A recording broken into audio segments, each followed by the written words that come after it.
मित्रांनो, लग्नानंतर होईलच प्रेम या मालिकेच्या आजच्या भागामध्ये रम्या खोदून खोदून सारखीच काव्याला विचारण्याचा प्रयत्न करते, तुम्ही ट्रूथ अँड डेअर गेम खेळलात, पण पुढे झालं काय? अगं म्हणजे या गेममध्ये होतं तरी काय असं? मला सांग ना, कोण ट्रूथ आणि कोण डेअर असं म्हणून ती पुन्हा पुन्हा विचारते. तर आता काव्या एकदमच इमोशनल झालेली असते, कारण जीवाने ज्या प्रकारे स्वतःला भाजून घेतलेलं असतं, ज्या प्रकारे जो टॅटू त्याने जाळलेला असतो, तो एवढा भयानक प्रकार असतो की काव्याच्या जिव्हारी लागलेला असतो. तिला ते प्रसंग पुन्हा आठवतात आणि त्यानंतर ट्रूथ आणि डेअर हा गेम जेव्हा खेळायला गेलो तेव्हा कशाप्रकारे मी तो टॅटू सर्वांना दाखवण्यासाठी पोजिंग करून दाखवायला सांगितलं होतं असं आता काव्याला आठवतं. आणि मग ती म्हणते ट्रूथ, डेअर आणि पोजिंग असं म्हटल्याबरोबरच इकडे रम्या विचार करू लागते, नक्की काय अगं काव्या, मला नाही समजत. आणि ही जीवाचं नाव का घेते, काय बडबडती, मला कळतच नाहीये. आणि या काव्याने जीवाला पोजिंग वगैरे करण्याचा तर नसेल ना, पण डेअर करण्याचं आणि जीवाला भाजण्याचा एकमेकांशी काही संबंध असेल का? आणि इतकं तरी काय घडलं असेल तिथे की काव्य अगदी इतक्या मोठ्या शॉकमध्ये गेलीये. मग आता तेच विचारण्यासाठी ती पुन्हा काव्याच्या जवळ जाऊन उभी राहते आणि म्हणते, तू जीवाला डेअर दिलं हे ओके आहे, पण मग पुढे काय झालं ग? नाही म्हणजे पण जीवाने पोज दिली का असं ती विचारते. अगं काय झालं नक्की, काहीतरी झालंच असेल ना पुढे, म्हणजे गेममध्ये डेअर दिल्यानंतर पुढे काहीतरी घडलं असेल ना, असं पुन्हा पुन्हा ती विचारू लागते. तेव्हा काव्याचा राग अनावर होतो, ती जोरातच ओरडते, अगं शांत रम्या असं म्हणून ती तिला गप्प करते. अगं किती बडबडशील, डोक्यावर बसणार आहेस का आता तू माझ्या, आणि मला माझी स्पेस हवी आहे, तू इथून जा अगोदर असं म्हणून ती रम्याला आपल्या रूममधून बाहेर हाकलून देत असते. तर रम्या आता तेथून अजिबात जागची हालत नाही. ते पाहून काव्याचा आता पाय आपटत तेथून जाते. तेव्हा रम्याच्या मनात आता येतं, फार्म हाऊसवर नक्कीच असं काहीतरी झालंय. तर आता ती त्याचाच विचार करत असते. दुसरीकडे आता वसू ही विक्रमला म्हणते की विक्रम, अरे कुठून दुर्बुद्धी सुचली आणि या लेकरांना तिकडे फार्म हाऊसवर पाठवलं. अरे मला खात्री आहे हे सगळं ना नंदिनीचंच डोकं असेल. तेव्हा विक्रम म्हणतो, ताई बस ग आता, बस, हा विषय पुरे झाला, आता नको हा विषय काढू सारखा सारखा, तू जा तुझ्या रूममध्ये जा बरं. ती रम्या देखील काव्याजवळ बसली असेल, तिला सुद्धा तिथून घेऊन जा, कारण काव्याला नको नको ते प्रश्न विचारत बसेल आणि मग काव्या चिडेल. तेव्हा वसू म्हणते, हो रे बाबा हो, अरे तुला खूप पुळका आलाय ना तुझ्या सुनांचा, आणि जाते हा मी जाते आणि रम्याला सुद्धा तिच्या रूममध्ये घेऊन जाते, तू बस इथे काव्यासाठी कॉफी करत असं वसू म्हणते आणि अगदी रागातच तेथून जाते. तर विक्रम बिचारा आता विचार करत असतो. काव्या आता विक्रमकडे येते. मग आता विक्रम म्हणतो, काव्या बाळा तू आलीस का, हे बघ अगं मी ना तुझ्यासाठीच कॉफी घेऊन येत होतो आत्ता, बरं झालं तूच आलीस इकडे, घे बरं कॉफी, घे अगोदर, तुला ना जरा बरं वाटेल असं म्हणून आता विक्रम पुन्हा पुन्हा तिला कॉफी घेण्यासाठी फोर्स करतो. मग आता काव्याला अगदी हुंदकाच दाटून येतो. ती बिचारी खूपच इमोशनल होते आणि काव्या काय झालं बाळा असं म्हणून आता विक्रम तिला विचारतो. ती आता विक्रमला मिठी मारून खूप रडू लागते. मग आता विक्रम तिला समजावतो, बाळा जीवाला बरं वाटेल, तू नको ना स्वतःला त्रास करून घेऊस. तेव्हा आता तो विचारतो, तुझ्यामुळे काही झालंय का? मग आता काव्य तर एकदम धक्क्यानेच विक्रमकडे पाहते. तिला आता आठवतं की कशा प्रकारे माझ्याच नावाचा टॅटू जाळण्यासाठी जीवाने एवढं मोठं पाऊल उचललं आणि स्वतःला एवढा त्रास करून घेतला, एवढी जखम करून घेतली. तर काव्य काही सांगत नाही. हे पाहून विक्रम म्हणतो, बाळा मग कशाला रडतेस असं म्हणून तो आपल्या लेकीप्रमाणे तिला वागवतो, तिचे अश्रू पुसतो आणि तिला समजावतो की बाळा काय असतं ना, अशा काही गोष्टींना अनवधानाने खरंच घडून जातात, आपली काहीही चूक नसते त्याच्यात. आणि एक गोष्ट लक्षात ठेव, मानिनी जर आईच्या मायेने तुला आणि त्याचबरोबर नंदिनीला काही बोलली तर तिचं बोलणं अजिबात मनावर घ्यायचं नाही. तरीही काव्य खूप रडत असते. मग आता तो तिला रडणंच थांबवायला सांगतो आणि विक्रम आता पुन्हा म्हणतो, हे बघ बाळा खूप मेहनतीने मी तुझ्यासाठी कॉफी बनवली आहे, हां आता घे बरं कॉफी. मग त्यावेळी आता काव्य कॉफी घेते. तेवढ्यातच विक्रमला कुणाचा तरी फोन येतो. मग आता तो फोनवर बोलत असतो, जीवा घरी फोन विसरून गेला असेल त्यामुळे तुझा फोन घेतला नसेल त्याने, आणि देतो ना तुमच्या वाढदिवसाच्या शुभेच्छा, नक्कीच मी देतो, त्याच्यापर्यंत पोहोचवतो. बरं ठीक आहे असं म्हणून तो आता फोनवर बोलत बोलत बाहेर जातो. काव्याला खूप वाईट वाटलेलं असतं. ती आता डोक्याला हात लावते आणि सगळ्या गोष्टींचा पुन्हा एकदा विचार करू लागते. दुसरीकडे मानिनी आपल्या लाडक्या जीवाला पाहण्यासाठी रूममध्ये येते. पार्थसुद्धा तिच्या सोबत असतो. जीवाच्या डोक्यावरून हात फिरवत ती त्याची काळजी व्यक्त करत असते. तर बाहेर आता मी तेथेच बसलेली असते आणि जीवाची काळजी घेण्याची तू गरज नाही, अगदी अजिबात त्या रूममध्ये सुद्धा तू पाऊल टाकायचा नाही अशी मानिनीने तिला ताकीद दिलेली असते. त्यामुळे नंदिनी रडत रडतच रूम बाहेर बसते. इकडे काव्यासुद्धा खूपच इमोशनल झालेली असते. तेव्हा ती रडत रडत आता रूममध्ये येते. तेव्हा विक्रमचं बोलणं आता तिला आठवतं, बाळा तुझी काही चूक नाही आहे ना, मग असं रडायचं नाही. मग काव्या स्वतःशीच पुटपुटते की असं कसं, माझी चूक नाही आहे, ही सगळी माझीच चूक आहे, माझीच चूक आहे असं म्हणून स्वतःला त्रास करून घेत ती तेथे टेबलवर असणाऱ्या सर्व वस्तू अस्ताव्यस्त फेकते. तेव्हा आता त्या वस्तू अस्ताव्यस्त झाल्यानंतर तिला तेथे एक छडी दिसते. तेव्हा ती छडी ती हातात घेते आणि तिच्याकडे पाहतच राहते. आणि जीवाला आपण काय काय बोललो त्या दिवशी आणि जीवाने कशा प्रकारे स्वतःला त्रास करून घेतला या गोष्टी पुन्हा एकदा तिला आठवतात. मग त्यानंतर या सगळ्या गोष्टीसाठी फक्त मीच जबाबदार कशी आहे हे काव्याला आठवतं की जीवाने स्वतःला एवढा त्रास करून घेतला, टॅटू जाळला. त्याचबरोबर मानिनी काकूला सुद्धा आता एवढा त्रास होतोय की जाताना माझा जीवा अगदी आनंदात तिकडे फार्म हाऊसवर गेला होता आणि येताना तर तुम्ही डायरेक्ट त्याला स्ट्रेचरवरच घेऊन आलात. मग आता काव्या स्वतःला अशी जोरातच काठी मारून घेत असते आणि म्हणते, आज हे सगळं माझ्यामुळे झाले, आज माझ्यामुळे जीवाने तो टॅटू जाळून घेतला, स्वतःला त्रास करून घेतला, आज माझ्यामुळे माझ्या नंदिनी ताईला एवढं दुःख भोगावं लागते, मानिनी काकू आज पहिल्यांदाच तिला एवढ्या ओरडल्या असं म्हणून त्या सगळ्या चुकीची शिक्षा ती स्वतःला देत आता हातावर खूप छड्या मारून घेत असते. या सगळ्याला मी जबाबदार आहे, मी जबाबदार आहे आणि मीच जबाबदार कशी आहे हे काव्य आता स्वतः ठरवून टाकते आणि खूप स्वतःला मारून घेते. आणि मग स्वतःलाच ती समजावते, जीवापाड अगदी जीवावर माझं प्रेम आहे असं म्हणते ना मी सतत, पण आज माझ्याचमुळे माझ्या जीवाची ही आज ही अवस्था झाली, जीवाला त्रास झालाय ना, आता मलाही त्रास व्हायलाच हवा असं म्हणून काव्य आता अगदी स्वतःचा हात लाल होईपर्यंत स्वतःला मारून घेत असते. त्यानंतर तिचा हात आता खूपच दुखू लागतो आणि त्याचबरोबर ती आता तिथे बेडवर बसते,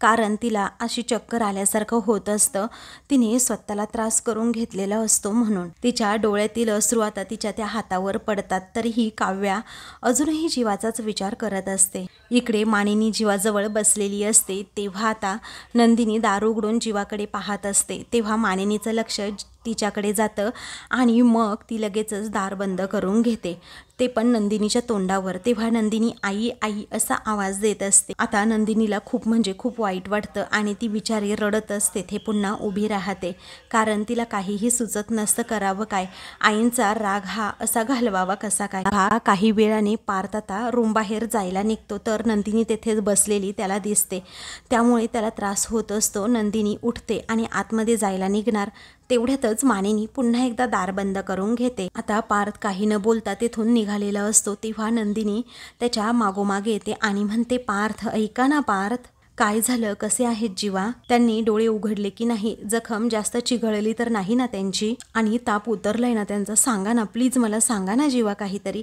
असं तळमळीने ती विचारत असते, खूप काळजी करत असते.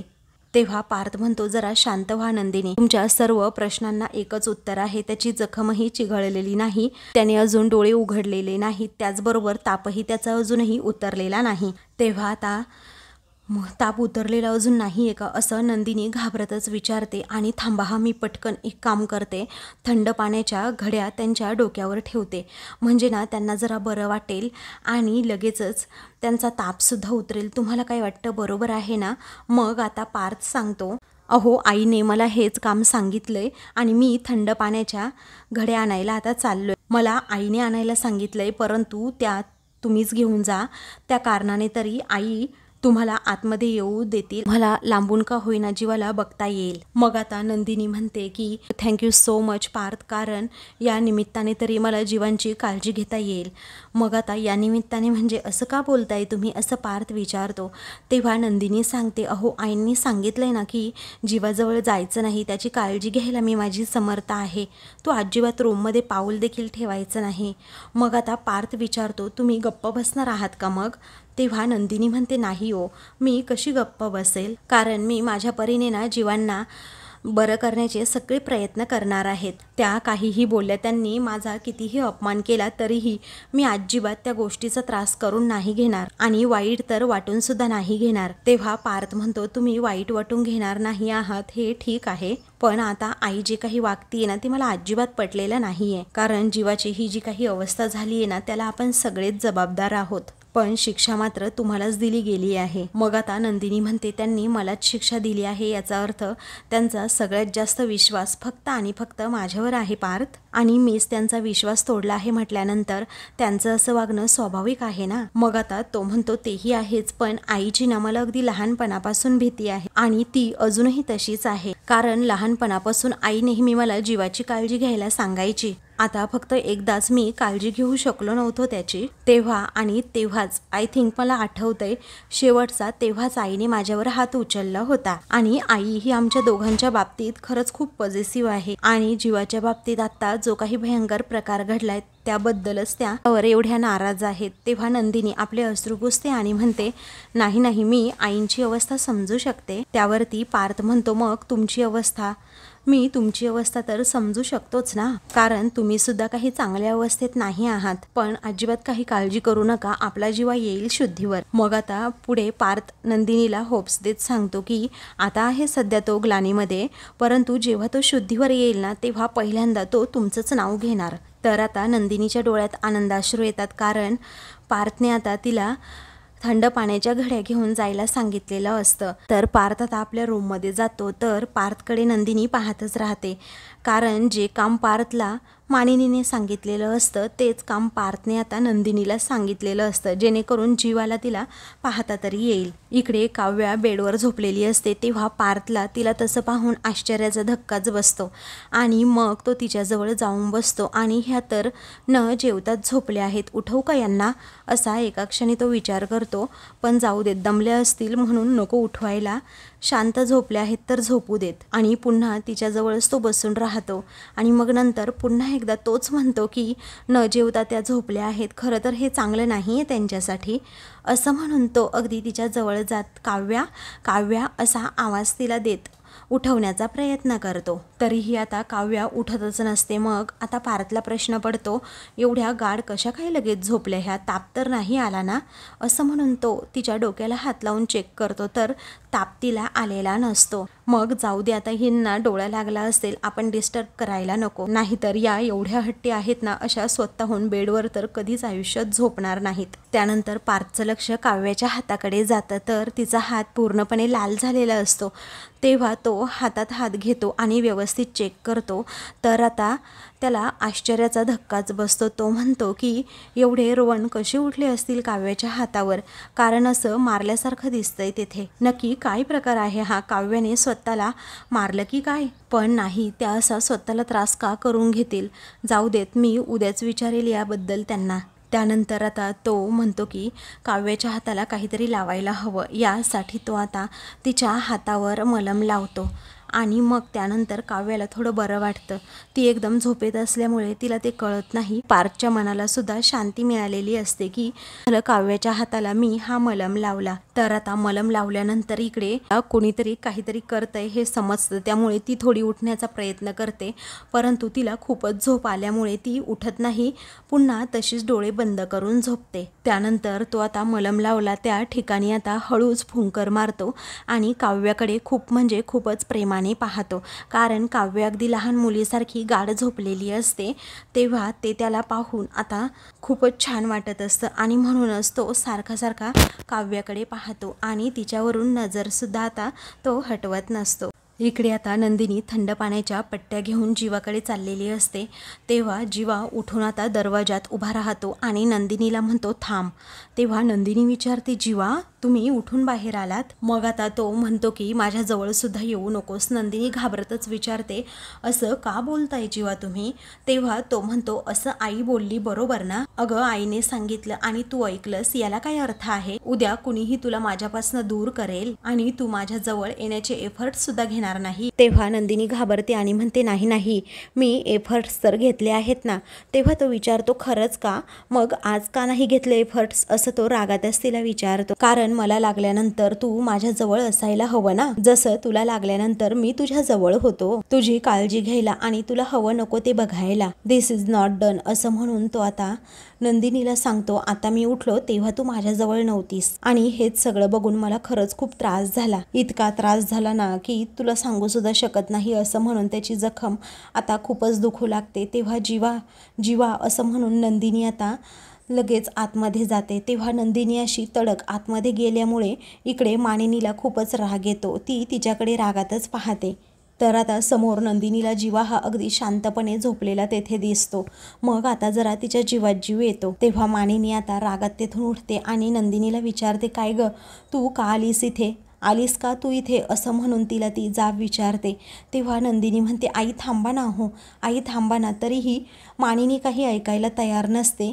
ती आता लगेचच नंदिनीला आता रूम बाहेर काढते. मग आता मानिनी विचारते, तुला एकदा सांगितलेलं कळत नाही का ग, की नाही या शब्दाचा अर्थच तुला कळेनासा झालाय. आणि हे ना मी पार्थला आणायला सांगितलं होतं, तू घेऊन का आलीस मला सांग बरं, तू का घेऊन आलीस, याचा जाब आता मानिनी विचारते. आणि माझं चुकलं, मी त्या पार्थला सुद्धा काम सांगायला नको होतं, मीच आणायला हवं होतं सगळं, असं म्हणून आता मानिनी ही चिडूनच दार बंद करते. मग नंदिनी म्हणते, आई हो असं का करताय तुम्ही, प्लीज असं करू नका ना, प्लीज प्लीज, मी काय केलं एवढं. मग आता शांत बस असं बोटाचा इशारा करून मानिनी तिला गप्प करते आणि नंदिनीला ताकीद देत म्हणते, अजिबात आतमध्ये जायचं नाहीस हा, असं म्हणून ती तडक आता किचनमध्ये येते. तिने मात्र खूप रडत असते, कारण माझा एवढा काय दोष आहे, आई मला एवढं बोलतायत, जीवापासून तोडतायत, हे नंदिनीला आता कळतच नसतं. त्यामुळे ती बिचारी आपली एकटीच तेथे रडत बसते. त्यानंतर आता पार्थ हा मानिनीच्या रूमकडे जातो आणि तेथे गेल्यानंतर तो तिला आवाज देतो, आई तू इथे काय करतेस, असं विचारतो. मग आता मानिनी रागातच त्याला म्हणते, काय रे, तुला काय काम सांगितलं होतं आणि मी इथे काय करते तू विचारतोस का मला? अरे तुला जे काम सांगितलं होतं ते तू तर केलंच नाही, मग मला करायला नको का माझ्या लेकरासाठी? थंड पाण्याच्या पट्ट्या ठेवायच्या जीवाच्या डोक्यावर म्हटल्यानंतर मला एखादं कापड शोधायला नको का आता रूममध्ये येऊन, असं ती पार्थला रागातच म्हणते. मग आता नक्की तेवढंच करायला तू आलीस ना, असं पार्थ विचारतो. तेव्हा आता ती विचारते, म्हणजे नक्की काय म्हणायचंय तुला? तेव्हा नंदिनीने थंड पाण्याच्या पट्ट्या वगैरे नेल्या आहेत ना, मग कशाला उगीच हट्ट करतेस तू, असं तो विचारतो. मग आता नंदिनीने मला काही करायला नको आहे, तुला कळत नाही का रे, असं म्हणून आता पार्थवर खूपच जोरात ओरडते आणि तिला म्हणतो, कशी वागतीये तुला तरी कळतं का आई? अगं हे नवीनच रूप बघतोय मी तुझं, माझी आई अशी नाही, माझी आई ना सुनांबरोबर अगदी छान वागणारी, त्यांचे लाड करणारी आहे. अगं कुणाचं काही चुकत असेल, कुणाला काही प्रॉब्लेम असेल तर तुझ्याशी येऊन त्यांनी बोलावं, मग लगेचच प्रॉब्लेम सुद्धा सॉल्व्ह होतो. पण आता तू जे काही वागतेस ना ते पूर्णपणे चुकीचं आहे आणि मला ते नाही आवडत. तेव्हा मानिनी आता रागातच म्हणते, मलाही अनेक गोष्टी आवडत नाही येत रे पार्थ, पण आजवर सगळ्या त्या आनंदाने मी ॲडजस्ट केल्याच ना रे, आणि सगळ्यांच्या चुका पोटात घालायला मी काही योगी माणूस नाही आहे. मी आई आहे, आई, समजलं? आणि आईची ना 2 रूपं असतात पार्थ, आपल्या मुलांच्या आणि घराच्या सुखासाठी सगळं काही करणारी ना आईच असते, आणि तीच आई मुलांच्या सुखात कुणी आडवं आलं ना तर त्याला आडवं पाडायला सुद्धा कमी करत नाही. हे बघ, जीवाबरोबर मी नसताना कुणावर जबाबदारी होती तर नंदिनीवर. मी स्पेसिफिक तिला सांगितलं होतं की त्याच्याकडे लक्ष ठेव. जेव्हापासून गुरुजींनी मला सांगितलं होतं ना तेव्हापासूनच माझ्या मनात धाकधूक होती, आणि नंदिनी खूप रिस्पॉन्सिबल मुलगी आहे रे, तिच्याकडून एवढी मोठी चूक कशी होऊ शकते? अरे तिने काय केलं, काहीच केलं नाही ना, मग आता मला माझंच बघू देत, समजलं, असं म्हणून ती त्याच्यावर आता चिडते. तेव्हा पार्थ अजूनही तिला समजावू लागतो, परंतु आता मानिनी ऐकून घेण्याच्या कंडिशनमध्येच नसते. ती रागातच आता तेथून जाते. तर दुसरा दिवस उजाडतो तरीही मानिनी जीवाशेजारीच तेथे बसून असते आणि तिला सुद्धा गाढ झोपलेली असते. परंतु अचानकच आरतीचा आवाज येऊ लागतो आणि मोठ्या मोठ्याने घंटीचा सुद्धा आवाज येतो. त्यामुळे आता मानिनी कसेबसे आपले डोळे उघडते आणि लगेचच देवघराकडे यायला निघते. कुणाला काहीच समजत नसतं की नक्की काय चाललंय इकडे, आणि म्हणूनच सगळेजण एक एक करून तेथे येतात. मग आता पार्थ, वसू, मिथून, मानिनी हे सगळेजण तेथे आलेले असतात. तर आता नंदिनीच तेथे आरती करत असते। त्यानंतर आता ती खूप मोठा शंखनाद सुद्धा करते आणि शंख सुद्धा वाजवत आपल्या जीवासाठी प्रार्थना करते। तेव्हा मानिनी आता तिच्याकडे अजूनही रागातच पाहत असते। नंदिनीने काहीही केलं तरी तिला माफ करायचंच नाही असं तिने तिच्या डोक्यात पक्क ठरवूनच ठेवलेलं असतं। त्यानंतर ती आता तेथे असणाऱ्या सर्वांनाच आरती देते। मग सर्वजण आरती घेतात आणि मग नंतर देवाच्या पाया पडतात। आता सर्वजण सुद्धा देवाचा आशीर्वाद घेतात आणि जीवा लवकरात लवकर बरा व्हावा यासाठी प्रार्थना करतात। तर नंदिनी मागे सगळ्यांकडे पाहते आणि थोडी इमोशनल होते, कारण तिलाही जीवाची तेवढीच काळजी असते। तर आता मित्रांनो, पुढील भागामध्ये नंदिनी काहीतरी थोडं मानिनीला बोलते, त्यामुळे मानिनीचा राग अनावर होतो आणि ती म्हणते की तू जर एवढी खंबीर असतीस ना नंदिनी, तर माझा जीवाना असा पडून राहिला नसता, समजलं। त्यानंतर नंदिनी म्हणते, मी शब्द देते तुम्हाला, मी जीवांना शुद्धीवर आणून दाखवेल आणि डोळे उघडल्यानंतर ते पहिल्यांदा तुम्हालाच बघतील। शब्द आता नंदिनीने देताच मानिनी खूप रडू लागते। तर दुसरीकडे काव्या पार्थला विचारते, जीवा शुद्धीवर आलेत का? हा पार्थ सांगतो, अजूनही जीवा शुद्धीवर आलेला नाहीये। हे ऐकून काव्याला धक्का बसतो। तेव्हा ते शुद्धीवर येतील ना नक्की, असं काव्या काळजीने विचारते। मग आता नंदिनी म्हणते, हो जीवा नक्कीच शुद्धीवर येतील, कुणी काहीही काळजी करू नका, असं म्हणून ती ओटीचं सामान आता घेऊन आलेली असते। तर पार्थ आणि काव्य हे दोघेही आता नंदिनीकडे पाहतच राहतात। तर आता मित्रांनो, अशाच मालिकेंचे पुढील भाग पाहण्यासाठी चॅनलला सबस्क्राईब करा।